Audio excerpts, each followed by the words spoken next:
More than 30. Yeah. Perfect timing, I have to go.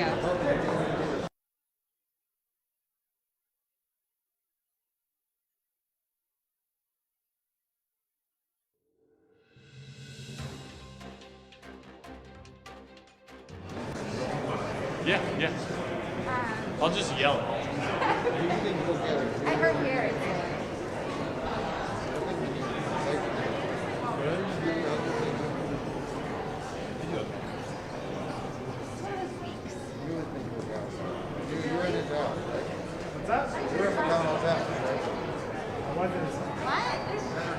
Did he know you were there? Did you? I'll tell you about it when we're not You sure you don't want to do that for the whole group? I don't know if the C-SPAN audience wants to hear it. I'm sure they do.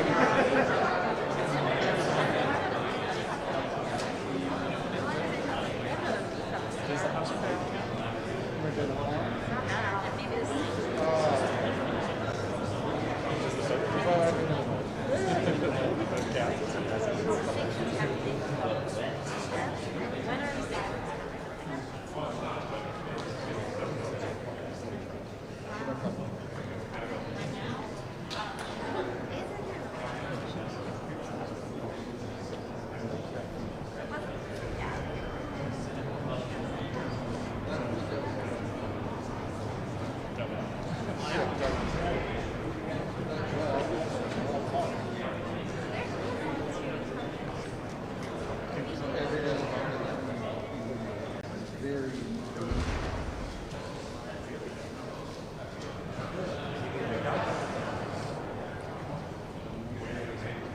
No respect for our team.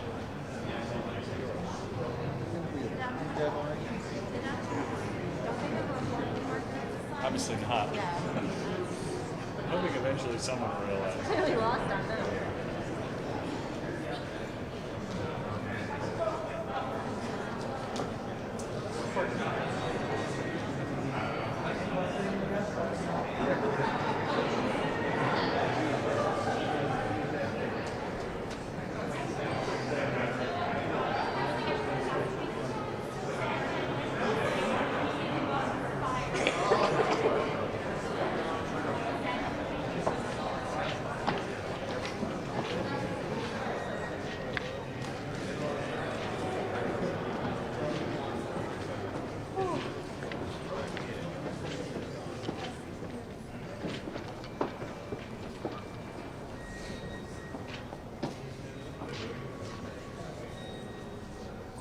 Afternoon, everyone, and welcome. I'm Jean McCarthy. I'm President Biden's National Climate Advisor. And on the stage,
marched across the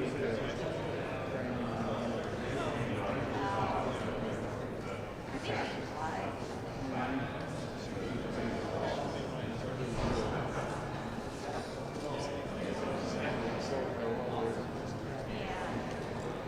Someone said the other day, like, he has a more acute sense of, like, politics than most, like, most people do. Like, he's crazy a lot of times. He is far more acute in the direction the winds are blowing than most members. Yeah, but we've talked about it.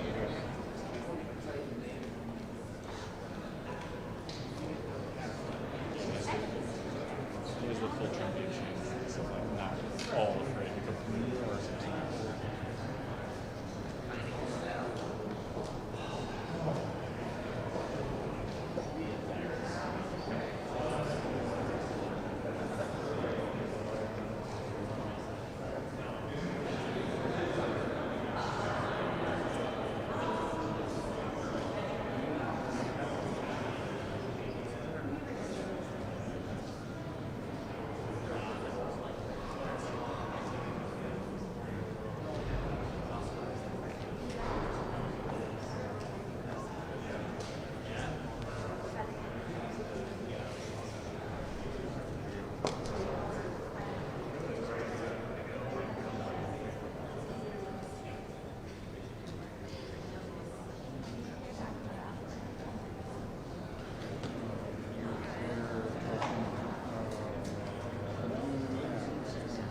We're doing a Super Bowl grid.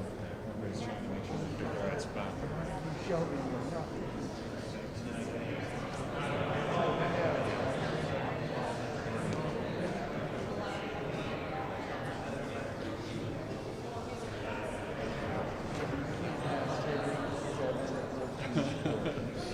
It's bullshit. I don't care how much he's injured.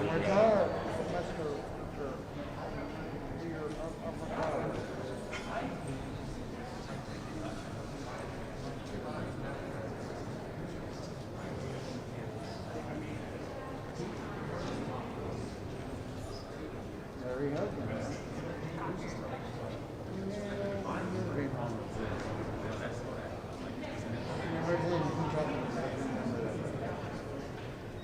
Oh, yeah.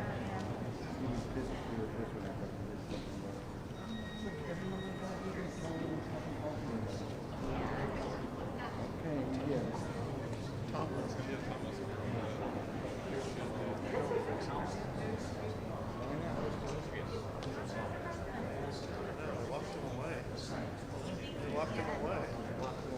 Locked him away.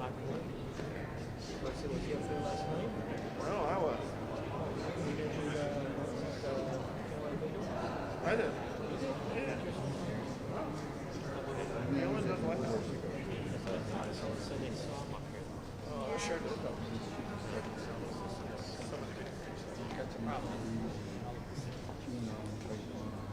Yeah.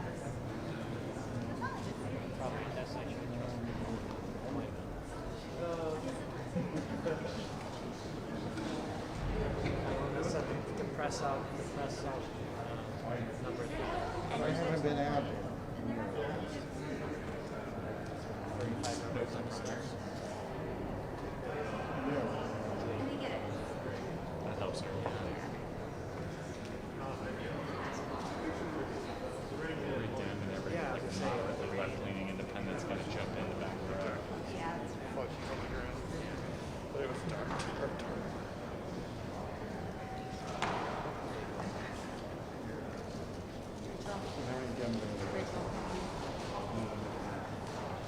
Tiny little primary.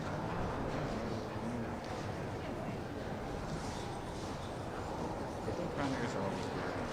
True.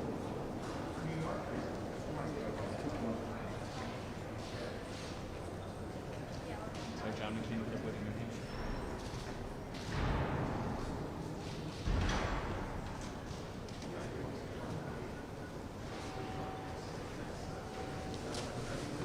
I think.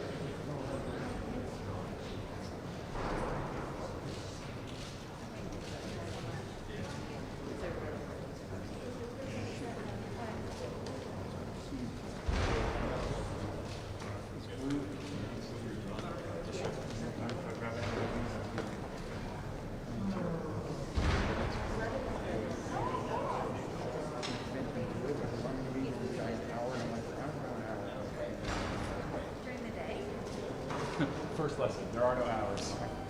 You'll have no life.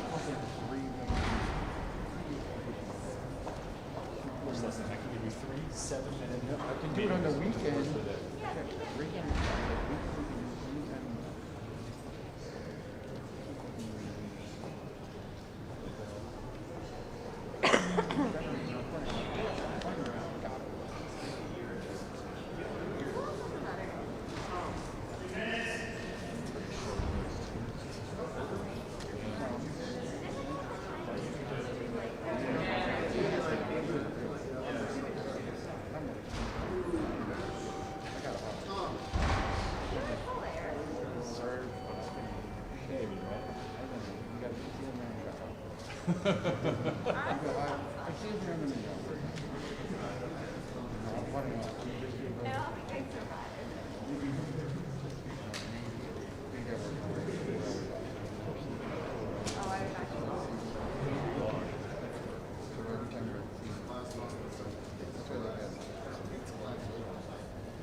Petty tyrants are small now.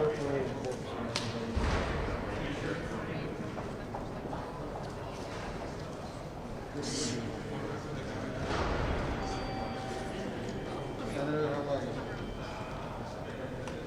What an incredibly niche. Not respected. Johnny has his Yeah. I was out here doing my long story short,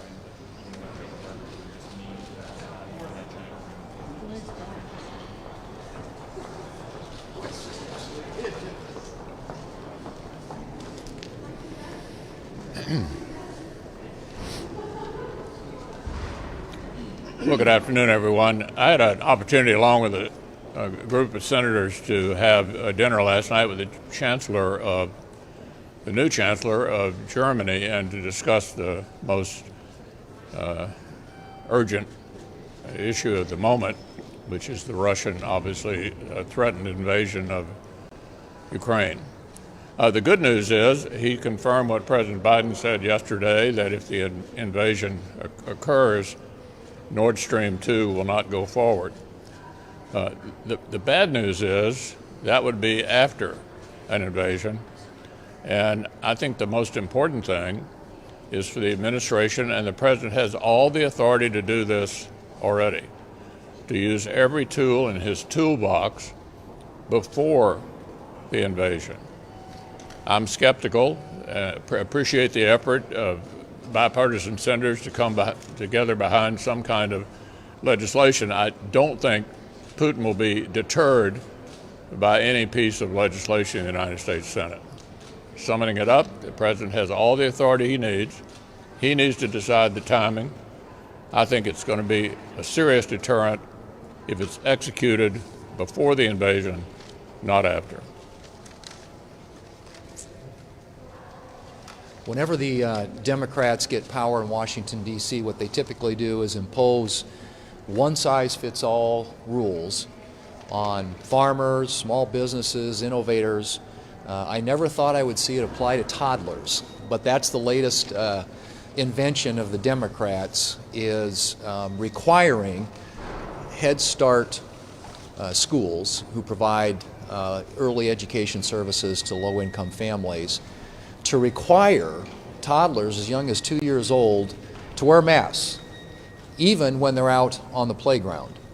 And it just strikes me that this is a great example, another great example of government overreach. This is a decision that ought to be made by parents and guardians.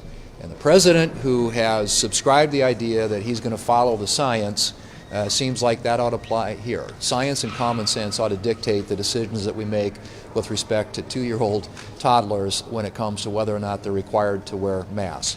But President Biden has decided to use tax dollars, basically, through Head Start, all these agencies around the country, 1,600 of them, and they require these 2-year-old toddlers to wear masks. It is a crazy thing, and even the World Health Organization has said,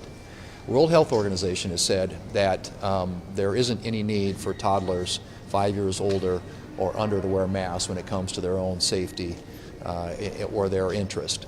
And so this is an example again, and we see it all the time. The current administration, they're trying to roll out now the Waters of the United States regulations again, which is a throwback to the Obama years, which is an awful infringement on the rights of landowners and farmers. And they've tried to allow the IRS to snoop into people's bank accounts. They've tried all these vaccine mandates on employers across the country. So yet another example of government overreach. And instead of focusing on the issues the American people care about, which are inflation, the border, crime, safe communities, what's happening in the world, they're obsessed with issues like this. This is just honestly a miscarriage of the use of government when it comes to intruding into people's lives, and I hope they will stop it. I asked the chief of the Capitol Police to come in today and talk about their short-term response to the overwhelming hours that officers have been working. We're about 200 officers below the authorized level of around 2,000 officers. 135 or so officers retired last year, which is about 50% higher than retirements in recent years.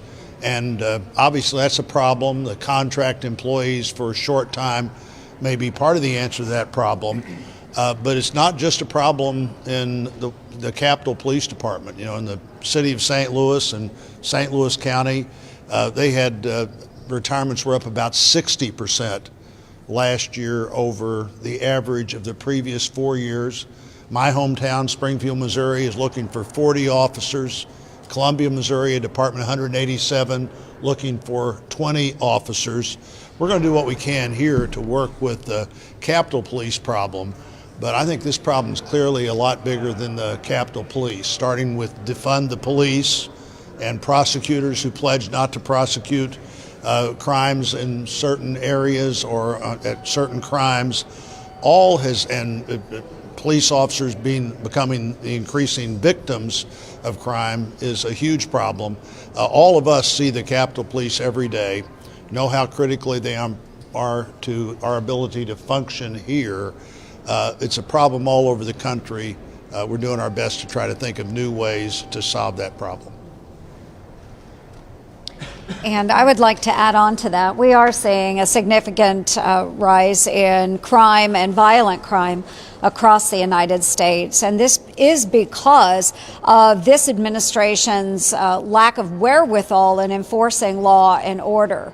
We see it with liberal district attorneys, progressive policies out there that actually make it a crime to punish the crime.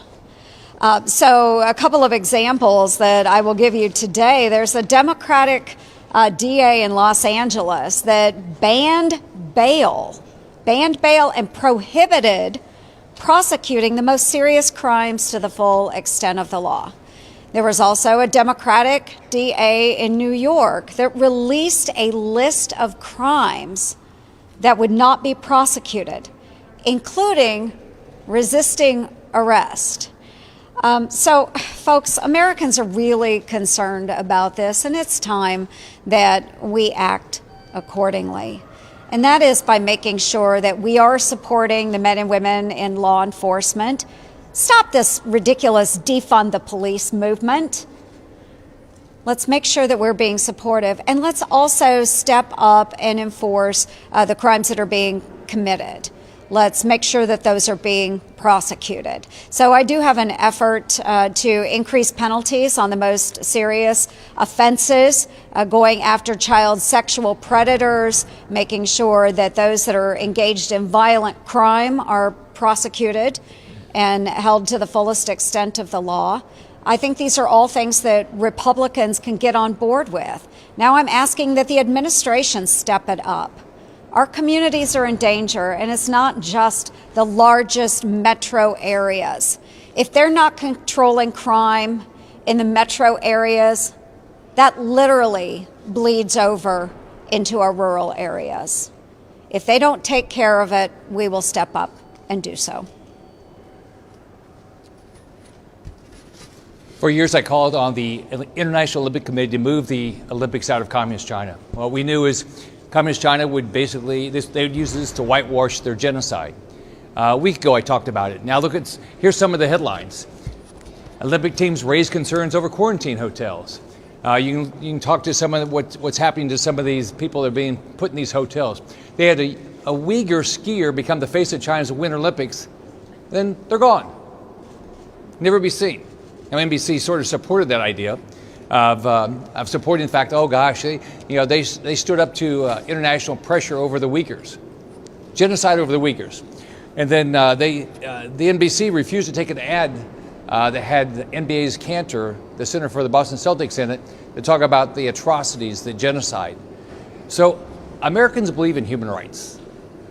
I'm surprised that the International Olympic Committee, and I'm surprised the Biden administration wouldn't do anything to try to get the Olympics moved. I hope American companies like Nike and Coke and NBC will start standing up for human rights rather than profits. Leader McConnell. Is it appropriate for the Republican National Committee to censure two sitting members of Congress and also use the words legitimate political discourse in talking about January 6th? Well, let me give you my view of what happened January the 6th. And we're here. We saw what happened. It was a violent insurrection for the purpose of trying to prevent the peaceful transfer of power after a legitimately certified election from one administration to the next. That's what it was. With regard to the suggestion that the RNC should be in the business of picking and choosing Republicans who ought to be supported, traditionally the view of the national party committees is that we support all members of our party, regardless of their positions on some issues. Do you have confidence in her, Ronna McDaniel, chairwoman of the committee? I do, but the issue is whether or not the RNC should be sort of singling out members of our party who may have different views from the majority. That's not the job of the RNC. Leader McConnell. Is being unfair when it doles out its sentences, especially considering this Minnesota man who was just sentenced to 10 years as opposed to the max 20 years for setting a place on fire and inadvertently killing a man inside, a father of 5 children. Do you think the DOJ is being unfair when it comes to... Are you talking about the Minnesota Yes. case? Well, my understanding is the prosecutors there have recommended sentencing below the sentencing guideline for the crime that they've been charged with because of their sympathies for groups like BLM. That's totally inappropriate. You just heard Senator Ernst talking about the crime problem. Look, you don't improve this issue by going soft on prosecuting crimes. And I think it's important for us to underscore prosecution that fits the crime and support for the police who are trying to keep law and order in our country. Leader McConnell. Hi, Leader McConnell. Several bills have emerged recently in the Senate that would ban members of Congress from trading stock, including 2 from members of your caucus. Senate Democratic leadership is reportedly interested in this. Kevin McCarthy's interested in it and has broad support with the public. I'm wondering, do you support banning members of Congress and their spouses from trading stock? Why are we not? Yeah, I haven't given that any serious thought yet. I can just tell you how I operate, I don't own any individual stocks. Everything is in a mutual fund. That's what I advise members to do because I think it prevents such suggestions that you are engaged in insider trading. We'll take a look at that kind of legislation and see what may be appropriate. Is it fair to say you're open to it then? We'll take a look at it. Senator Yeah. McConnell, would you support the bill that is expected to come to the floor later this week that would bar mandatory arbitration for sexual assault and harassment? Well, I'm going to ask Senator Ernst to address that issue. She's been our specialist on that kind of issue. Yeah, we're just really encouraged. We saw it. I'm sorry. We are encouraged by what has occurred in the House. They have put a tougher definition or a clearly defined definition within the bill. And so we continue to work on it over here. And so I'm encouraged by the progress, but we still have more work to do. You guys are not yet supporters of the version. There's still a number of things that we're working out, but we certainly are a lot closer and glad to see strong support in the House. Thoughts on Governor Hogan not running for Senate?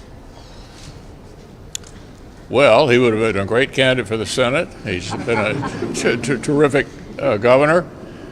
But looking to November, let's keep our eye on the ball. The president's got a disastrous approval rating.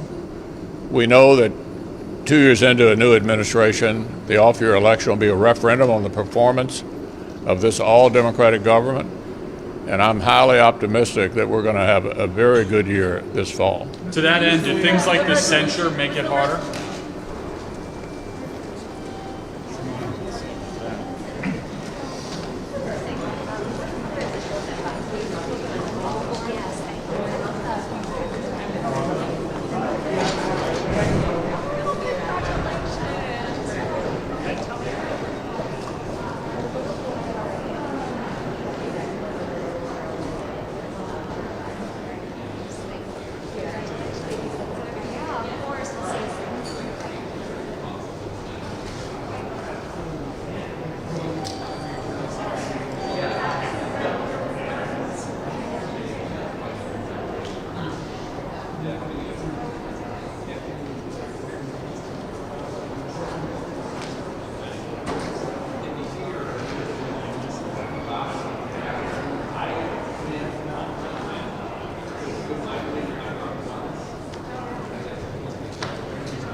mic holder. I know. All right. All right. Yeah. Take your time. We're good. Times a stanchion. Oh, okay. Oh, sorry. I'll just stand here and examine everyone's creative masks and outfits for the day.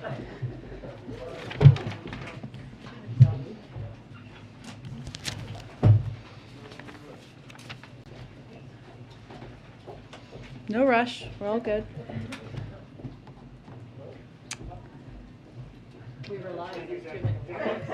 We gave one. I'm sorry. It must not have come through the audio. Okay. It must not have come through the audio. We're just trying to get everyone some steps this morning or afternoon. Okay. Oh, sure. Thank you, guys. Okay. All right. Okay. Okay. Well, happy Tuesday, everyone. As you all know, just a couple of announcements for all of you at the top. As you all know, the pandemic-induced global supply chain backlog has strained our transportation industry and created a critical shortage of truck drivers. Almost 2 months ago, the Biden-Harris administration launched a trucking action plan to strengthen America's workforce. A key element of this plan is encouraging the trucking industry to recruit and retain well-trained drivers by creating a safe, welcoming, and stable career path with good-paying jobs and family-sustaining wages.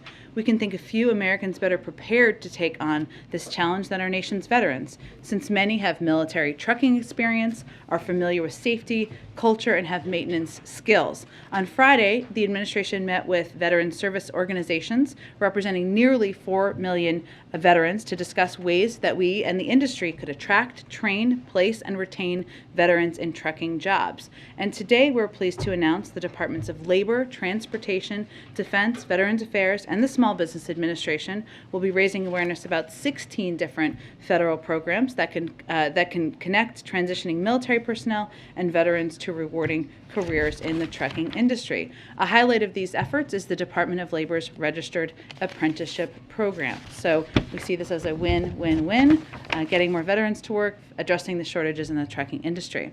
Also wanted to note that as you've heard the President talk about a fair amount, he's committed to using every tool at his disposal to bring down prices, and you're going to hear him talk and the administration talk a lot about this as the week proceeds. That's why we're working to ease supply chain bottlenecks and give consumers more choices.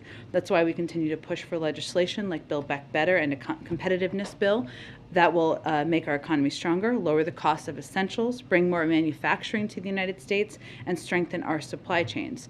This week, the President is also going to be meeting with business leaders and traveling in the country to Virginia, as you know, to highlight his plan to address prices. While we've made remarkable strides with the fastest economic growth since 1984 and the most jobs created in 1 year ever, he knows there's more work to do to keep prices down.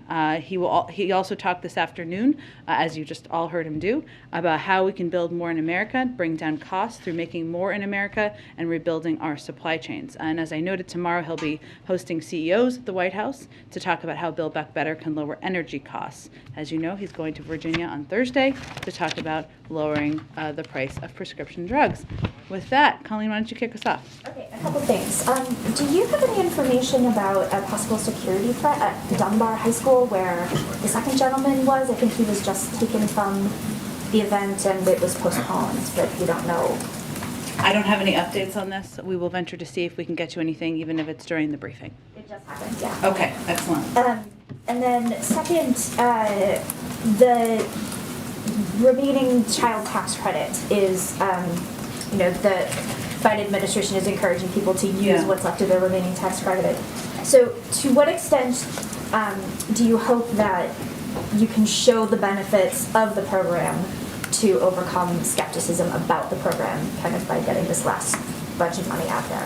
One more thing after. Sure. Well, one of the steps we're trying to take here, which is showcased by the fact that today the Vice President, Secretary Yellen, and Gene Sperling are hosting a day of action with over 100 nonprofits and community-based organizations to encourage all Americans to take advantage of critical tax credits, including the expanded child tax credit and earned income tax credit when they file their taxes this year. Part of the reason we're doing that is because we know how effective it is. We know that it helped cut child poverty by 40% last year. We know it helped give many families some extra breathing room at a time where the economy was still recovering. And studies show that the child tax credit also helps working families with developments and opportunities for their children. It's important to remember, and this is one of the things they'll be talking about today, that Americans that qualified for the extended child tax credit will still receive half of the entire benefit when they file their taxes this year. And yesterday we launched a new version of child childtaxcredit.gov to help Americans get the full child tax credit as tax filing season begins. So part of our effort here is to continue talking about the benefits, how they're helping working families, how they're helping many women who need an extra hand to cover childcare costs, and how they're helping give people a little extra breathing room. And then lastly, if Dr. Lander, the president, accepted his resignation last night, I think, right, or this morning, last night. I mean, not to go back to yesterday's discussion, but should he have just fired him to begin with if he was just going to offer his resignation anyway and spare all of the criticism from yesterday? I mean, I don't know. Should there have been things done differently, I guess? Well, let me reiterate something I said yesterday, because I think it's important for people to hear that from the outset, Dr. Lander's behavior was unacceptable.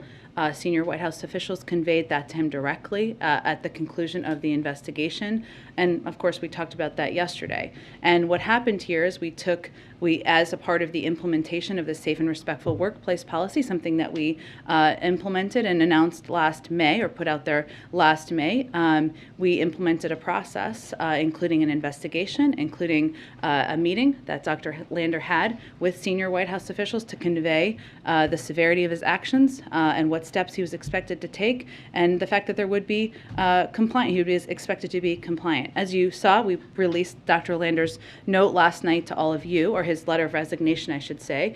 It was made clear to him through the course of the day yesterday, I suppose, that he could no longer lead OSTP effectively. And he conveyed that in his letter. The president accepted his resignation.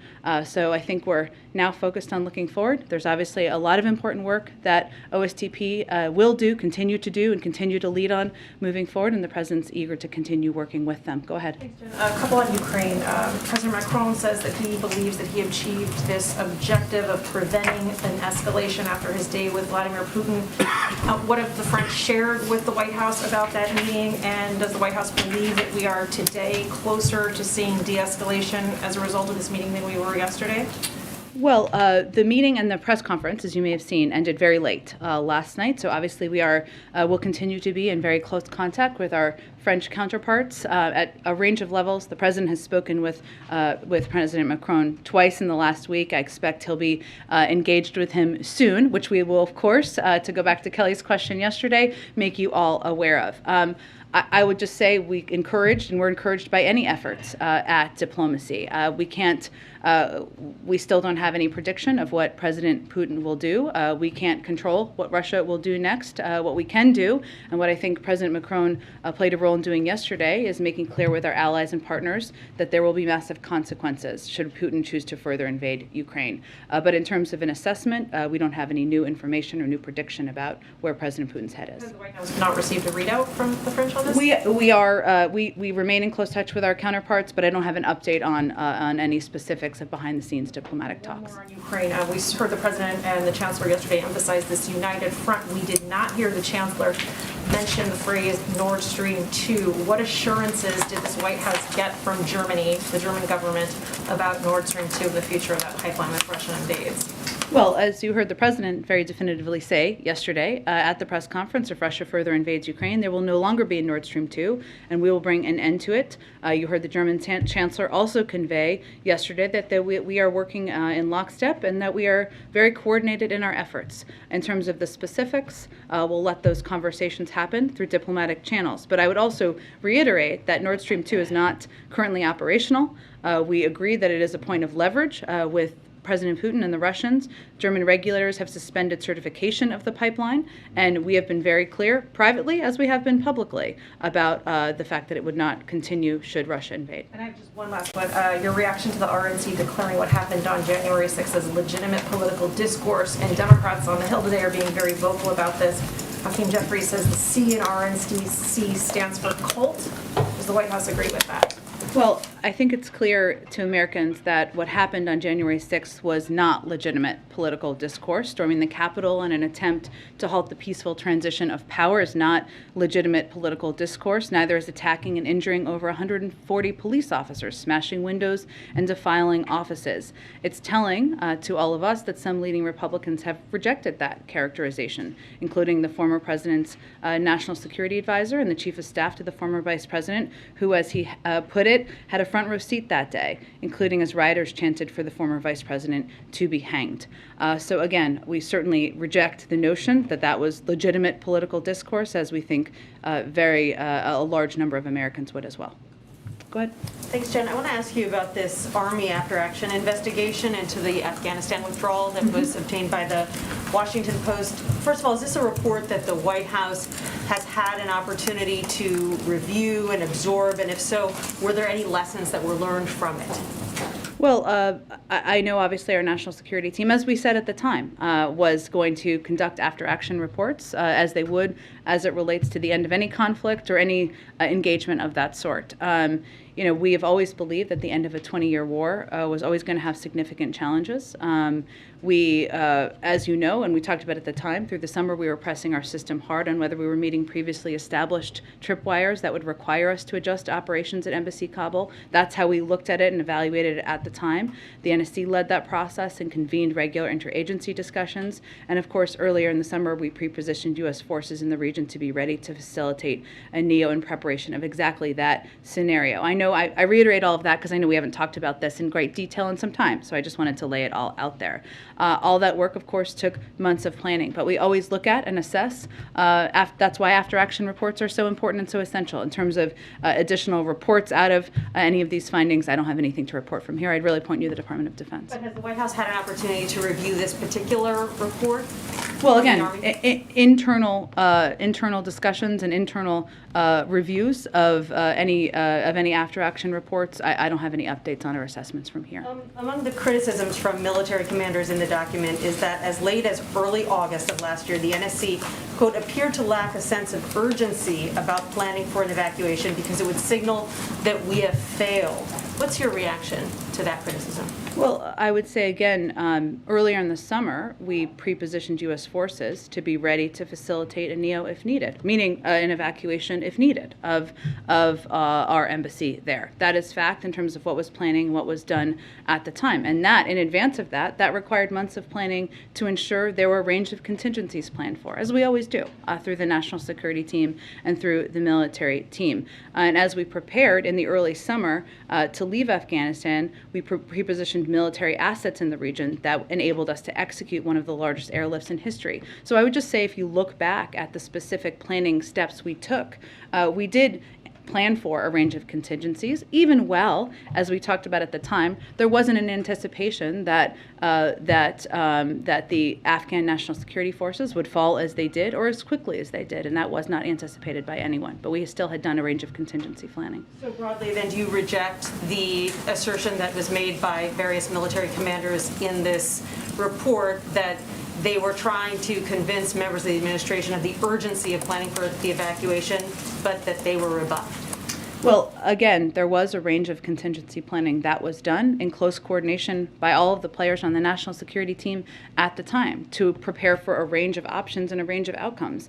No one predicted, as we know, and as we talked about a lot during the period of August and September, that the Afghan National Security Forces would fall at the pace they fell. But if you look back at the history of what we actually did and what planning was done, there was a range of planning, including positioning military forces, including ensuring that we had a plan for a NEO operation for evacuation at the time, should that be needed.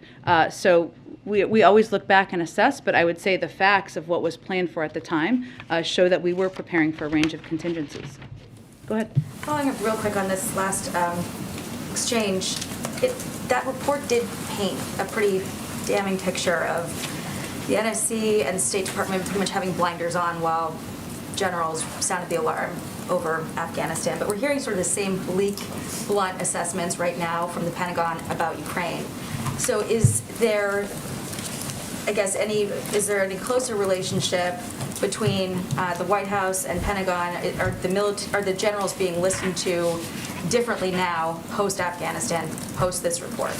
Well, I think it's really important to separate the two, because first, we are not in a 20-year war with U.S. troops in Ukraine. That's a very different circumstance.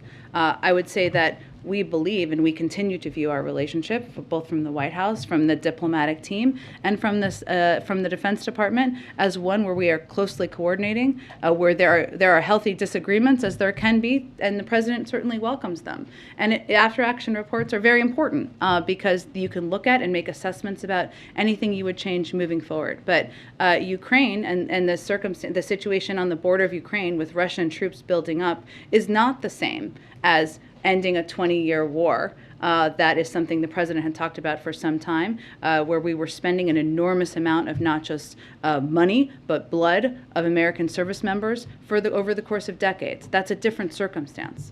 And then on this meeting between Putin and Macron yesterday, it sounds like the White House does not have a clear idea yet about whether there was in fact a deal or not for Russia to de-escalate, or besides rather not to go give any further escalation. Obviously the Kremlin denied reports that the French put out about having struck a deal. If the U.S. is not aware of where things stand, doesn't that signal that there's a separate negotiating track happening between the Europeans and Russia right now that could put the U.S. at risk of being sort of shut out from that discussion? Not in any way. I completely disagree with what you just conveyed. First of all, there are a range of diplomatic conversations happening all the time, and that's been the case for many weeks. The United States is a key player in the vast majority of those negotiations. At the same time, there are important formats, whether it is bilateral leader-to-leader engagement, which President Macron was a part of yesterday, or the Normandy format, which is something we fully support, which is the format that the Minsk agreement would be discussed through, which includes Ukraine, Russia, Georgia, and France. That's another format that we fully supported. Those are conversations that have been happening, and typically through a diplomatic process, there are a range of conversations that are happening at the same time.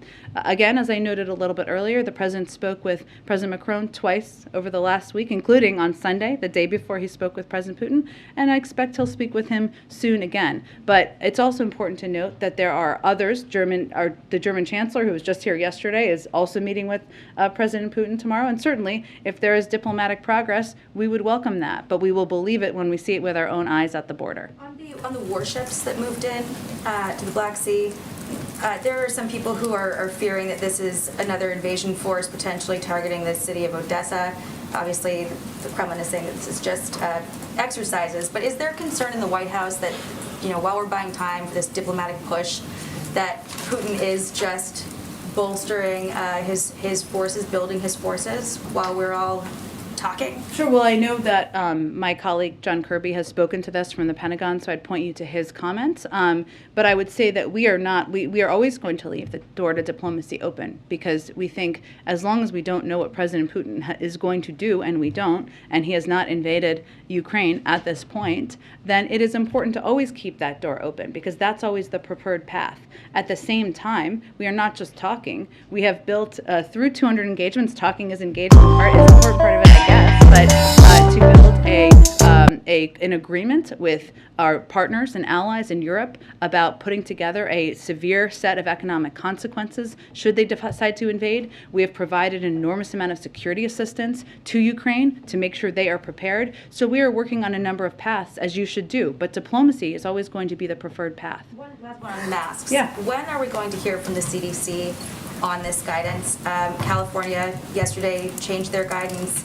Randy Weingarten, Teachers Union, is vocally asking for the White House and the CDC to weigh in. So when are we going to hear from the CDC about updating the guidance on masks? You'll have to ask the CDC. The CDC moves at the pace of data and science. I would note that our goal remains continuing to ensure that there is guidance that helps school districts stay open. That's our goal. We want kids to be in school. 98% of schools are open. That's a very good sign. We know it works. The CDC is always going to be reviewing their guidance, including mask guidance. But in terms of when they will provide additional new guidance, that is up to them. Do you believe then that the Democratic-led states who are breaking with the CDC on this guidance, that they're throwing science away and that the CDC has access to different science somehow? We don't look at it through that prism.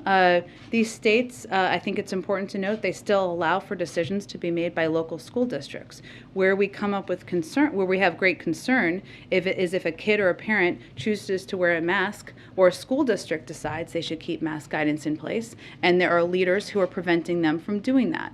That is the place in some other states. But our hope is that states, leaders, will look at the science and data about what's going on. They'll make decisions about local school districts. Local school districts have always made these decisions. That remains the case. Go ahead. I'd like to ask about the Supreme Court process. Sure. About 3 weeks left before the president's... Who's counting? I know. Has any of this process moved to a point where you are requesting documents, background materials directly from those women who are among the potential choices? And also, how are you facilitating the president in getting advice from allies and so forth on the outside who may want to pitch their favorite contenders? We're certainly seeing lawmakers and others speaking publicly. That's a little different than speaking directly to the president. How is that information getting to him? Sure. Well, let me start with the second part, and then I'll come back to the first, to the best of my ability.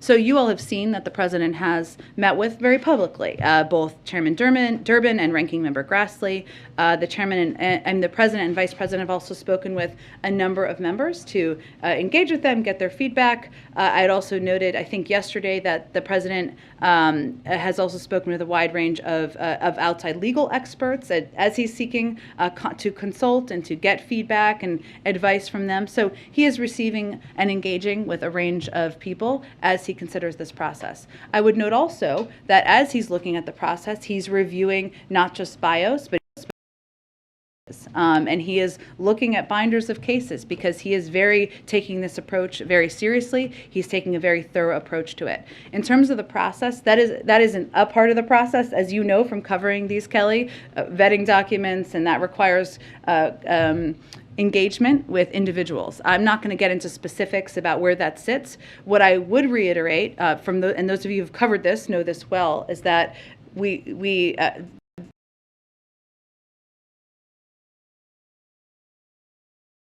candidates. We remain on track to announce a nominee by the end of the month, but that is typically the very end of the process. Can you say that the field has narrowed a bit from the dozen or so that we were originally talking about? That is a natural part of the process, but I'm not going to get into specifics of the numbers. Go ahead. Going back to the after-action report on the Abbey-Gate investigation, it's incredible what is in this report. So some of the military officials say things such as, the Department of State did not get one message right to the Afghans during the NEO. Marines at Abbey-Gate were forced to play God by identifying who would be allowed into the airfield. One of the reasons you do an after-action report, as you said, is to go back and assess, but isn't it also to allow for accountability? Does the president intend to seek any accountability? I think we're going to allow a discussion internally to continue about any after-action report. I have no predictions beyond that at this point. Speaking of accountability, last night, accepting the resignation of Dr. Lander, it's been postulated here in town that perhaps Dr. Lander would still be working for this administration if Politico hadn't reported the story yesterday morning and if reporters in this room hadn't asked about it yesterday. Is that a fair assessment? Well, I think, again, given that Dr. Lander made the decision himself to submit his resignation, that would be a question best posed to him. So the president was not involved? No, he was not. He did not seek Dr. Lander's resignation? He did not. He made the decision himself. Go ahead. Frontier has announced plans to buy Spirit Airlines. Is there any concern in this administration about reduced competition? You know, broadly speaking, we always have a concern about reduced competition, but in terms of this potential merger, I don't have any specific comment from here. Is it under discussion at least? Again, you know that would be reviewed by the Department of Justice and not from here, so I don't have any additional comment from here. China, as has been widely reported, has largely missed its phase 1 purchase commitments. There's been talk about administration officials voicing this week disappointment over that and frustration. What is the president prepared to do on that front? Well, I would say first that, hold on, I have some update on this. Let me just make sure I have the most up-to-date information. One moment. Thanks for your patience. As you know and have been following this closely, Alex, the USTR has been in conversations with China about its performance regarding purchase commitments under Phase 1, which they did not meet in 2020 and did not meet in 2021. And they have conveyed, and I just reiterate on their behalf, the USTR officials, it is on China to show it can follow through on its commitment. So again, this is under the purview, as you know, of Ambassador Tai. We have expressed our concerns. We have them in terms of specifically what the president would be prepared to do. We're going to continue to engage with Ambassador Tai and the trade team to determine next steps. Well, just to be clear, what is the president prepared to do then? Again, the USTR, our Ambassador Tai, is the one who runs point on this, and I would point you to her for any additional comment on the current status. Finally, there's some talk on Capitol Hill about congressional staffers unionizing. Does the president support that? He does. He supports the right of any individual to seek to join a union, to collective bargain, and of course, Capitol Hill staffers are certainly individuals who are pursuing that. Is the staff been in touch with those folks? Our staff been in touch with them? I would really point you to congressional leadership. I know Speaker Pelosi and her team have spoken to this as well. Go ahead. Thanks, Jen. So truckers in Canada last night shut down the Ambassador Bridge, which carries about a quarter of U.S.-Canada trade in goods. So what's the administration's response to this action, and what steps are being taken to ensure the free flow of goods, and also any preventative steps being taken to address a possible blockade on the Michigan side of that bridge? Well, let me first start by saying I know there's been some suggestion, not by reporters necessarily at all, but that this congestion is related to the vaccine requirements. It's not. I'm saying I'm going to get to the protests, but the protests going on across Canada, which have spread to a bridge, are leading to sporadic congestion and blockages. I would, just to go back to my point I was trying to make, is that across what we've seen with these requirements is across a range of industries, vaccination requirements have been implemented with no disruptions, have helped increase vaccinations. These requirements help protect more people from COVID, and there's been zero indication across these industries that they would lead to disruptions, including on this policy. We, of course, support, as you know, the right to freedom of speech and protest, but while we do see some of these congestion due to protests, it is clear that these disruptions have broadened in scope beyond the vaccine requirement implementation. Beyond that, we are, of course, in touch with our Canadian counterparts, but I don't have any updates in terms of specific steps. On Ukraine, so in yesterday's briefing, you mentioned that the Minsk agreements would possibly be a part of these Macron and Putin talks, and now that it's over, is the U.S. discussing directly with any of the parties the use of the Minsk agreement as a possible way out of the conflict, as President Zelensky has suggested? Do you see that as a sort of a fruitful pathway toward a diplomatic agreement? Well, we see the Minsk agreements, which are discussed through the Normandy format, which I was talking about a little bit earlier, as certainly a format to move things forward. We stand ready to support these sincere efforts. And again, we welcome calls for a diplomatic resolution to the conflict in eastern Ukraine, and the Minsk agreement is a format that those could take place through. Well, I guess there's been some suggestions that the Minsk agreement would be unfavorable toward Ukraine if implemented in the way that the Russians want it implemented. So is the U.S. coming down in any way on one side or the other? We are not. We just see them as a format through which there could be discussion and continued engagement. And lastly, quickly on competition, Tyson Foods stock went up very high yesterday. I think it's highest in about 2 years on the back of record profits on rising meat prices, partially on rising meat prices. So how is that posing a challenge to your administration's efforts to address competition in that industry? Well, just 4 large conglomerates control the majority of the market for beef, pork, and poultry products, and the data shows, and I think their record profits are evidence of this, that there have been increases in meat prices while the companies have generated recent record profits, and that's a good example of it. And I would just note, just if you look at historical precedent here, 50 years ago, ranchers got over 60 cents for every dollar a family spent on beef. Today, they get about 39 cents. 50 years ago, hog farmers got 40 to 60 cents for each dollar they spent. Today, it's about 19 cents, and the big companies are still making major profits. It certainly shouldn't work that way, and as the president has said many times, capitalism without competition isn't capitalism, it's exploitation, and we have continued concern about the lack of competition in these industries. Go ahead, Mark. Thank you, Jen. I have a lander and a Ukraine question. First of all, will Rachel Wallace get her job back? I will have to check and see in the internal HR process. I'm happy to do that. And then since you've made it clear that he resigned, he was not fired, How does this comport with President Biden's pledge to fire you, quote, on the spot if he found out about any kind of mistreatment of employees? So what we did early in the administration, after he made those comments, which I think that were the first or second day in office, was our team, our HR team, our legal team, others worked to put in place a safe and respectful workplace policy. And that policy, which is about a 6-page document, I think we made it available to all of you, and we're happy to reshare it if useful. That was the process through which there was an investigation into these allegations. There was a conclusion of that investigation. At the conclusion of that, Dr. Eric Lander, met with senior members of our officials who made clear what steps needed to be taken and that he would be required to be compliant with those. So that was actually an implementation of the president's commitment and in an effort to create a process for a large administration to maintain a healthy work environment and create a channel to address issues as they come up. So on the spot after an investigation. Well, I think in any workplace, and one where, like the White House, you need to have a process and a process through which employees can present any concerns they have, any allegations they have, and that there's a process that those can be seen through. And that's exactly what happened in this case. On Ukraine, if you could explain to ordinary Americans who find the domestic politics of other countries very mystifying, why couldn't Chancellor Schultz say the words Nord Stream pipeline? He was asked numerous times, not just in the press conference yesterday, but also later in interviews, why? Why can't he spit out the words that President Biden said? Well, here's what I can speak for, which is the U.S. government, of course, and President Biden, and our commitment and agreement that if Russia invades, Nord Stream 2 will not move forward. It is still not operational at this point in time. I know your position. I'm just asking if you could give us any insights into why Germany can't say that.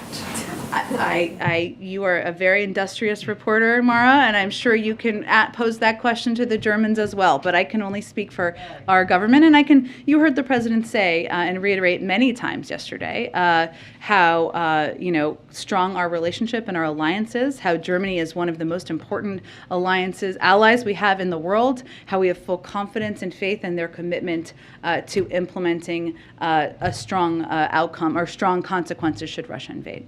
Go ahead. Thanks, Jen. If I heard you correctly earlier, you were saying that President Biden was not involved in directly seeking Dr. Landler's resignation, but can you clarify if he accepted the resignation because of the investigation or because of the public outcry around it? Well, I would say if you go back to the letter that Dr. Lander submitted, this is very small type. I don't know if this means I'm getting older, but what he conveyed in that letter was that he did not feel that it was possible to continue effectively in his role. He conveyed that, and he also conveyed that he felt the work of his office was too important. And the president, was that the result of the public response or the response of his team? You'd have to ask Dr. Lander that question. But the president accepted the resignation letter he submitted last night. But it sounds like the investigation was completed in December. So actually, it was completed. The full process was completed at the very end of January. And so why did it not occur that there was any repercussions until after it became public?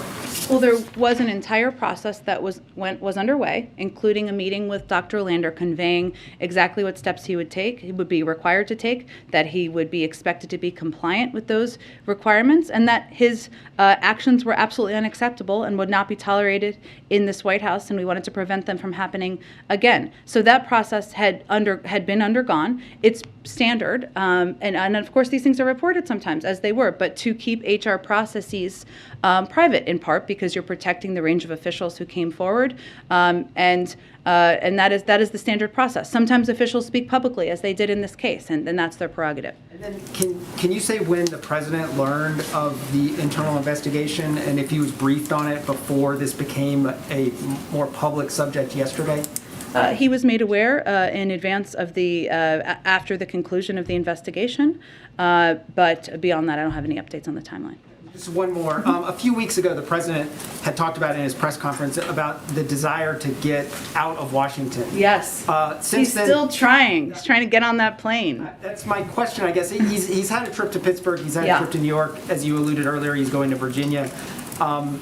Is this the robust kind of schedule that he's looking for, or is there something that's keeping him in Washington? Can you talk a little bit?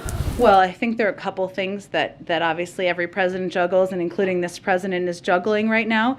If he could spend every day on the road, he probably would do that. And, you know, when you're traveling as president, you know, the world comes with you a bit, but there's certainly an open Supreme Court spot that he needs to fill. He takes very seriously. He wants to approach that very thorough, with a thorough approach. Of course, he's getting regular updates on Russia-Ukraine from Russia and Ukraine and the buildup of troops on the border. So there are a number of course, important priorities that at times can keep a president here and maybe are keeping the president here. However, I think we'll be getting out there more. He'll be getting out there more in the country. Otherwise, maybe he'll fire one of us. I don't know. But he's eager to do that. He wants to be out in the country. And I think as we get to the period of time post State of the Union, I think you'll see more of that. Go ahead. Thanks, Jen. Just a quick follow-up on Kelly. Has the president spoken with Congressman Clyburn about his advocacy that has been very prominent for Judge J. Michelle Childs for the Supreme Court? I don't have any updates on specific members he's engaged with beyond the ones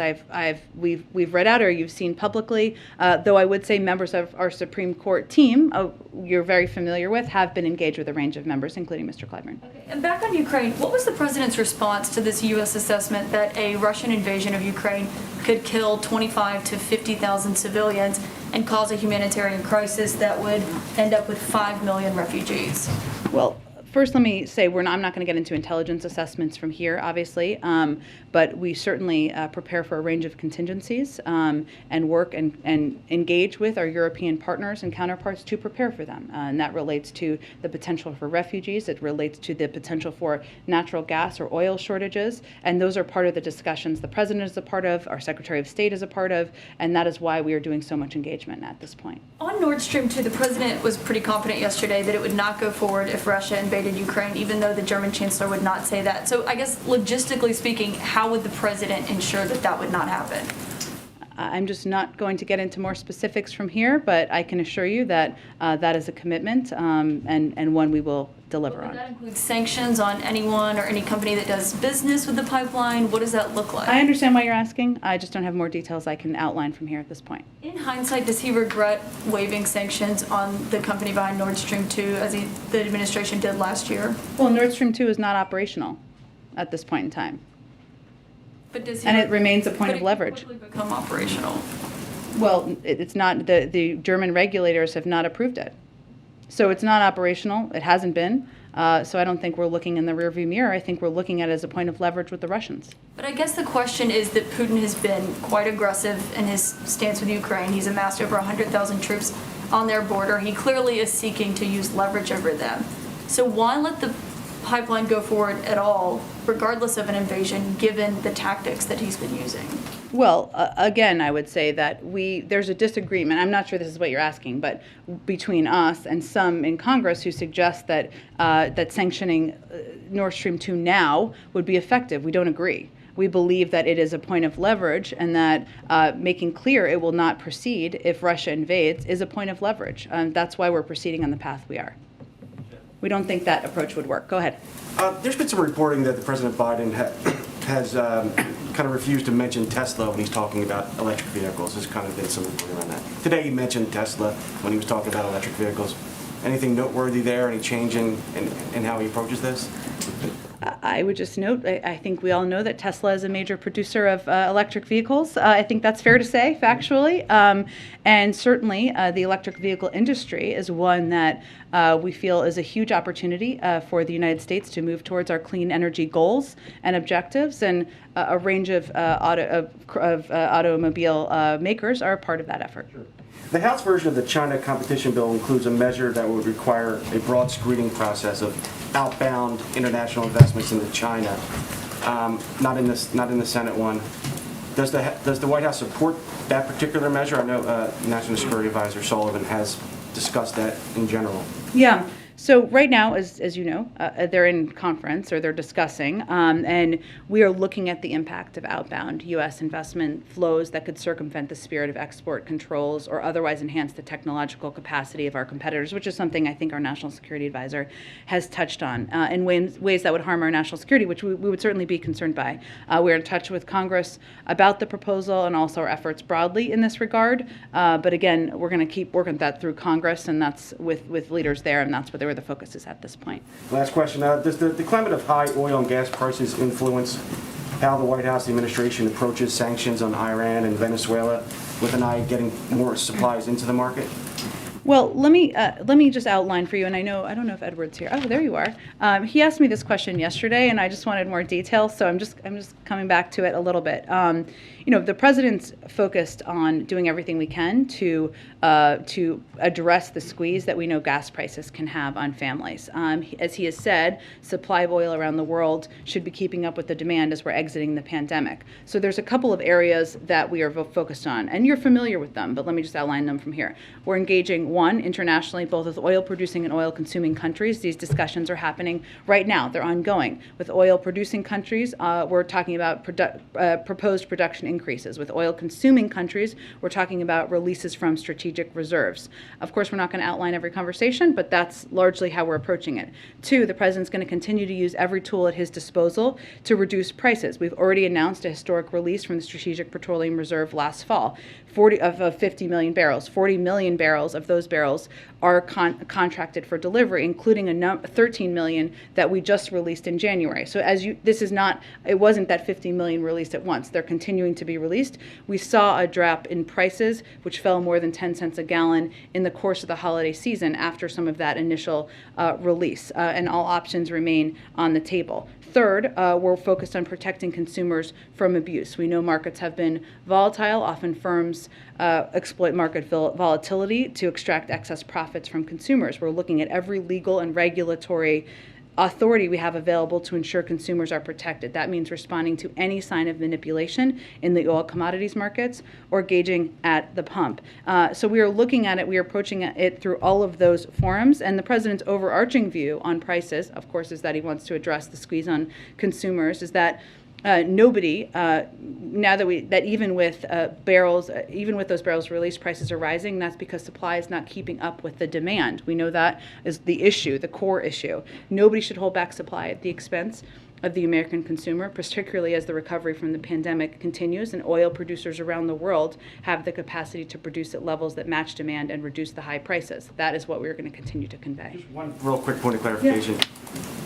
You announced the cooperative releases already, and in a statement you suggested maybe that those conversations are ongoing. Yeah. Should we assume that there may be future cooperative releases then? All options remain on the table, but I don't have anything to preview at this point in time. Go ahead. Yeah, Jen, following up on the trucker question from earlier, inspired by the so-called Freedom Convoy in Canada, a group of U.S. truckers say they're planning a similar protest in Washington, D.C., possibly for March 1st, to oppose COVID vaccine mandates. That date's obviously would coincide with President Biden's State of the Union address. As you know, the trucker convoy in Ottawa has been very disruptive and paralyzed parts of the city's downtown. Is the administration making preparations to be ready for an upcoming Freedom Convoy planned for D.C.? And does White House have any concerns about a similar protest happening here in the nation's capital? And do you mean by preparations like security preparations, or do you mean preparation, or is it on your radar? I'd have to check with our team on security preparations. I think what I would just reiterate here is that we know that requirements work. We have not seen a disruption as it relates to requirements to the industry. Where we have seen disruptions has been related to these convoys and protests. Now, everybody can peacefully protest. We fully support that, but it's important to note where the disruption is occurring. On a different topic, forgive me if I missed this earlier, does the White House plan to fill Dr. Lander's position? How quickly would you want to nominate somebody? Oh, we do. I don't have an update on the timing, but certainly the president is confident in the expertise of the OSTP team and their ability to move forward on key components of the agenda they're responsible for. Final topic, the White House has recently held kind of local ECD announcements here with the Intel project 2 weeks ago in Ohio, today with the electric vehicle station facility in Lebanon, Tennessee.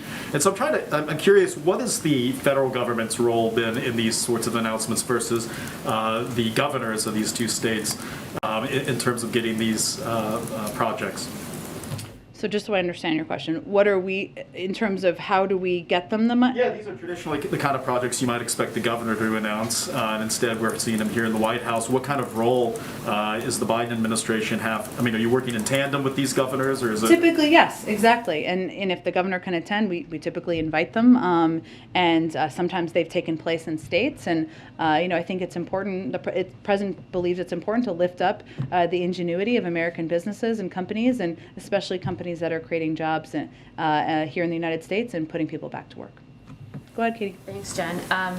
As most people in this room have asked about, the president said yesterday that he would shut down Nord Stream 2 if there was a military invasion. He kind of defined it traditionally as tanks on the ground. So if Putin attacks but doesn't send massive forces over the border, perhaps through cyber attacks or through paramilitary forces, does the president feel the Western alliance could still present a united front, given his conversation with the chancellor yesterday? Sure, we have a range of contingency. I certainly understand your question, but I don't have anything more to detail here. Obviously, we don't think Nord Stream 2 is a good deal or a good project. We've been very clear about that. And I think right now what we're focused on is what we think the right diplomatic tactic is as it relates to deterrence, which is part of our approach. And that includes making clear that Nord Stream 2 will not proceed, given, of course, President Putin and the Russians want it to proceed. But we have a range of contingencies. Should Putin invade? Should he take other additional steps? And we're going to continue to work to be lockstep with our partners. Just to clarify, so if it's a cyber attack or paramilitary or anything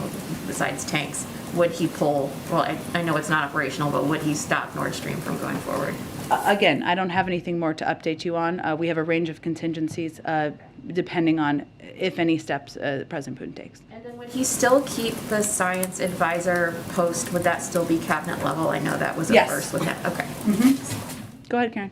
The president said yesterday he believes President Putin still has a diplomatic off-ramp, that de-escalation is still possible. Last month at the press conference, less than 3 weeks ago, the president said about Putin, my guess is he will move in. He has to do something. Does he no longer believe that President Putin has to do something?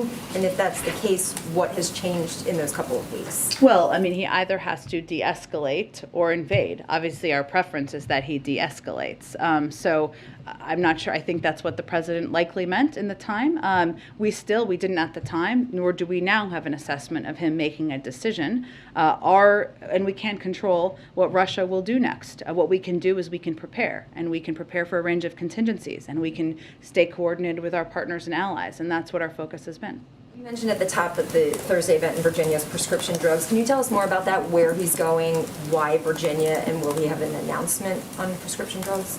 I expect we'll have more tomorrow as we get a little bit closer, but he's going outside of Richmond to Congresswoman Abigail Spanberger's district. I think she will be at the event as well, as I understand it, and certainly talking about the need to reduce the cost of prescription drugs, something that is bearing a lot of weight on seniors, on families across the country, is something that is still a initiative, a priority that we still have more work to get done. Go ahead. Thanks, Jen. On that Thursday trip, has the president invited the Republican governor of Virginia to join him? Let me check and see if we have more details on the specifics. It's still all getting finalized, and I expect we'll have more as we get closer tomorrow, but I'll see if we have any more we can get you after the briefing. So would he plan to talk to him about their sort of differences in opinion on masking in schools? Let me just see who's been invited to the event and who's planning to attend, and we'll get you more details from there. Go ahead. Thank you, Jen. Another one on Ukraine. Yesterday, after meeting Putin, President Macron said that one of the options for Ukraine would be to get a status like the one Finland had during the Cold War, a status of strict neutrality. Is that also an option the president would consider? Well, I saw that President Macron said this morning that was not a formulation he used, and that ending NATO's open door policy would be a problem. We agree with that. And as we've said previously, we're committed to the right of sovereign nations to make their own decisions about their security. And maybe we see there is a very intense diplomatic battle going on around Moscow, and Does the president believe that it is really helpful, or maybe that it creates like uncertainties around the situation and could ultimately benefit the Russians? You mean President Putin engaging in diplomatic conversations? A lot of diplomatic conversations, and after every encounter, there is a press conference, and there are new questions about are the allies really aligned? Is he maybe concerned that there is maybe too much going on? I think what you hear from the allies time and time again is that we are aligned, and there will be severe consequences. And that does not mean that consequences will be identical from every country. It means we agree that invading Ukraine, a sovereign country, violates global norms, and we have worked hard through more than 200 engagements to, it doesn't happen by accident, I guess is my point, to ensure that we remain coordinated and closely working together. Go ahead. Thank you, Jen. Two topics. The first one is going to be the truckers and then Russia. But first, the Canadian the movement in Canada, the truckers. So the Ottawa mayor has asked for 1,800 additional police officers to quell what he called the insurrection. You know that it's been a rallying cry for the far right, this movement. And Prime Minister Trudeau yesterday accused the protesters of trying to blockade Canada's economy and democracy. Does the White House share this perspective on the movement? That's not how we've described it. Do you, you said yesterday, just again, that the CBP was not impacted by the movement at the moment. Now with what happened at the bridge, it has had an impact. Isn't that, considering that now trade is concerned, shouldn't the White House put more emphasis on what's going on the other side of the border? I don't think we've ever de-emphasized. I just think I was trying to convey that while there was kind of a view by some that it was related to vaccine requirements, it wasn't. It was related to congestion created by the protests, which I think is important for people to understand. In terms of what's being done, of course, we're closely engaged. Department of Homeland Security would be the right entity to talk to. Thank you. Go ahead. Just the last question on Russia. Sorry. The Russian president yesterday with Emmanuel Macron commented, and I quote, they're trying, they being the West, the US, the NATO, trying to calm us down with assurances that NATO is a peaceful and defensive organization, but then he cited Iraq, Libya, Belgrade as counter examples. What do you say to that? NATO has always been a defensive alliance. It is Russia that is, let me finish my answer. It is Russia that is building up tens of thousands of troops at the border, not NATO. We are working to plus up support for our partners. They have the ability to de-escalate, and we certainly hope they do that. Go ahead. This afternoon, the White House issued a statement criticizing Florida legislation that would restrict classroom discussion of sexual orientation or gender identity. It's relatively rare for the White House to weigh in on state-level legislation.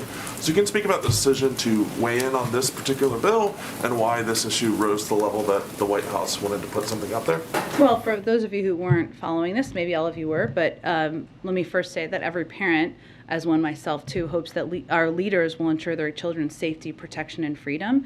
And today, conservative politicians in Florida rejected those basic values by advancing legislation that is designed to target and attack the kids who need the support the most, kids from the LGBTQI plus community, who are already vulnerable to bullying, and we've seen that in study after study, and violence just for being themselves and just for being who they are.